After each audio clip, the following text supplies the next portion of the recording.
नमस्कार दोस्तों, मैं राजेश कुमार सिंह आज आपके बीच फिर से मौजूद हूँ और मेरे आज के शब्द बहुत ही सेंसिटिव हैं। समय का पहिया। जी हाँ, गौर से सुनिएगा इसको। कर्मफल। जी हाँ, जैसी करनी वैसी भरनी। और ये कुछ स्टोरीज से रिलेट कराऊंगा मैं, रियल इंसिडेंट से, जीवन के कुछ सच्ची घटनाओं से रूबरू कराऊंगा मैं आज आपको। और पहली घटना मैं आपको बता रहा हूँ जो मैंने अपने दादाजी से सुनी थी काफ़ी पहले अपने बचपन में। एक जज साहब ने रिजाइन कर देता है और क्योंकि उन्होंने एक सज़ा सुनाई थी जिसको फांसी दिया था। उसने सवाल किया था कि आपने गलत दिया है सज़ा, मैंने ये खून किया ही नहीं। ये कहानी यूँ था कि एक चोर पकड़ा जाता है एक बक्से के साथ और वस्तु स्थिति साक्ष्य कुछ ऐसे थे कि उस बक्से के अंदर एक लाश मिलती है और उस लाश के वजह से चोर को साक्ष्य के वजह से जज के पास आना पड़ता है और उसको जज की तरफ से भी फांसी की सज़ा मिलती है। खैर, जज साहब को उसने चैलेंज किया कि आपने गलत फ़ैसला लिया है, आप चेक कर लो, आज तक आपने कोई गलत फ़ैसला नहीं लिया हो भले, लेकिन ये फ़ैसला गलत है। जज साहब के बारे में कहा जाता था कि वो कोई भी फ़ैसला गलत लेते नहीं और वो खुद भी कहते थे इस चीज़ को कि मैं फ़ैसला गलत ले ही नहीं सकता, क्योंकि मेरा हर फैसला ऊपर वाले जज साहब के आदेश से होता है। यानी जो हमारे ऊपर वाले हैं, जो हमारे इष्ट हैं, हम उनकी इच्छा अनुरूप ही सज़ा या फ़ैसला देते हैं।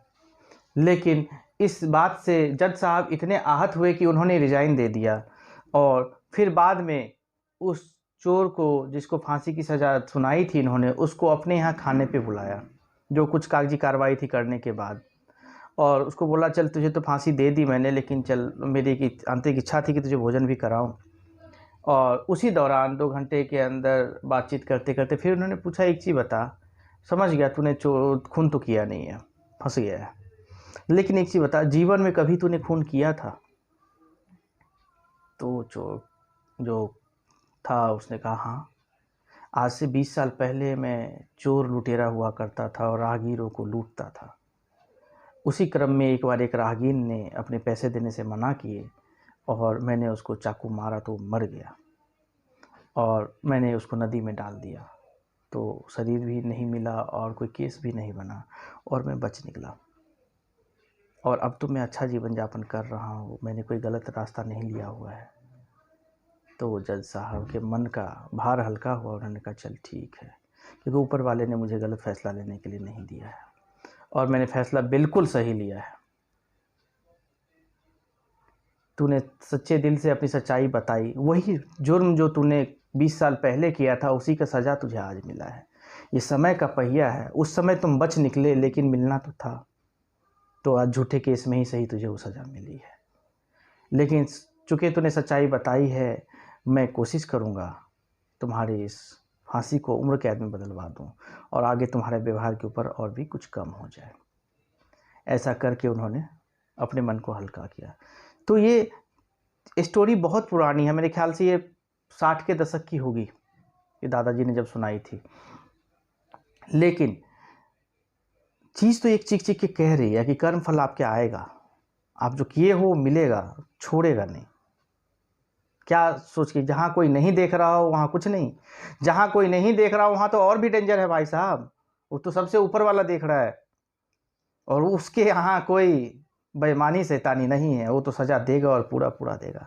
अगर आपने किसी को एक थप्पड़ मारा जोर का, हो सकता है वो एक बार को आपको माफ़ कर दे, लेकिन जहाँ किसी ने नहीं देखा और ऊपर वाले ने देखा है तो फिर तो लेगा बराबर। एक आपस के दोस्तों में झगड़ा होता है और एक दोस्त एक दूसरे दोस्त को 19 चाकू मारता है, मरा हुआ समझ के छोड़ के चला जाता है।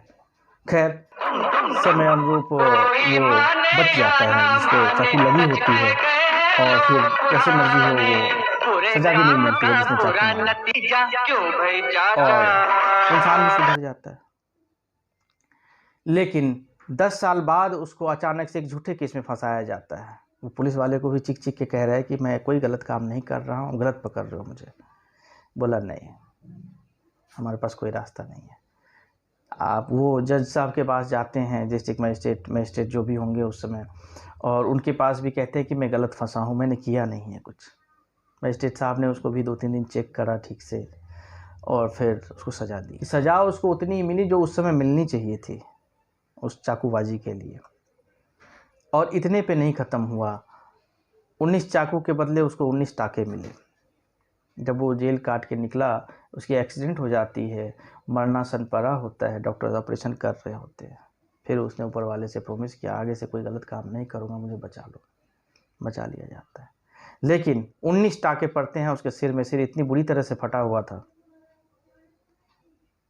तो इस तरह से ये है कि आपका कर्मफल आपके आड़े आएगा। आप कुछ भी करके बच निकलोगे, उस समय के लिए बच निकलोगे, लेकिन कर्मफल छोड़ेगा नहीं आपको।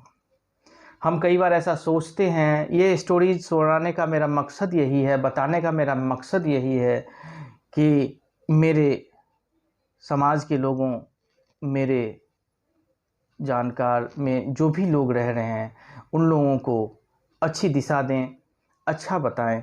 बुरा करने की तो सोचे ना और करें ना। बुरा हम कर तो रहे होते हैं कि कोई नहीं देख रहा होगा, कोई नहीं करेगा, लेकिन आपको क्या पता कि सबसे ऊपर वाला हिसाब कर रहा होता है और हिसाब बराबर करके ही छोड़ता है।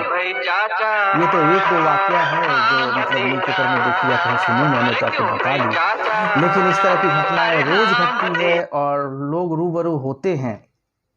जैसी करनी वैसी भरनी होती है। कर्मफल आपको कभी नहीं छोड़ेगा। अतः अच्छा का फल तो एक बार को आपको लगेगा कि मिला नहीं या कब मिलेगा पता नहीं, लेकिन बुरा का फल आपको पक्का मिलेगा, गारंटेड मिलेगा। यकीन रखना इस चीज़ पर।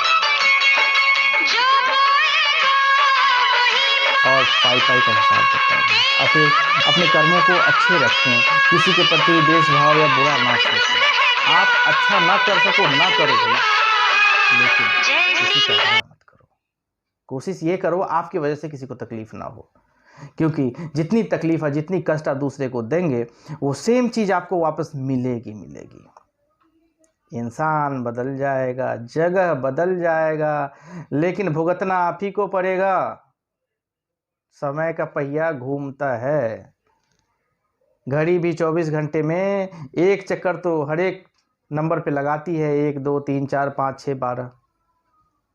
दोबारा जब वहाँ पे पहुँचेगी तो फिर आपको भरवा के छोड़ेगी। जी हाँ, इसलिए ख्याल रखें, आगे अपने जीवन में अच्छे कर्म करें। और ये अचानक से अनायास ही मुझे सनद हो आया था ये पुरानी बातें, तो मैंने सोचा साझा कर लूँ, क्योंकि ये एक अच्छी चीज़ है कि आप जो करोगे वो तो मिलेगा। खून कब किया? 20 साल पहले। झूठे केस में सज़ा हो गई 20 साल बाद। साक्ष्य आपके अगेंस्ट है, कोई बचा नहीं सका। चाकू कब मारा था? 10 साल पहले 19 चाकू मारा था। 10 साल बाद आपकी एक्सीडेंट होती है और 19 टाके पड़ते हैं। वो भी मर के बचता है, आप भी मर के बचते हो। इस वीडियो को और इसका मैसेज क्लियर कट लोगों तक पहुंचाएं। मेरा मकसद सिर्फ और सिर्फ लोगों को जागरूक करना है। बुरा कर्म का बुरा नतीजा क्या भाई चाचा, क्या भतीजा, हर कहीं मिल जाएगा। धन्यवाद दोस्तों।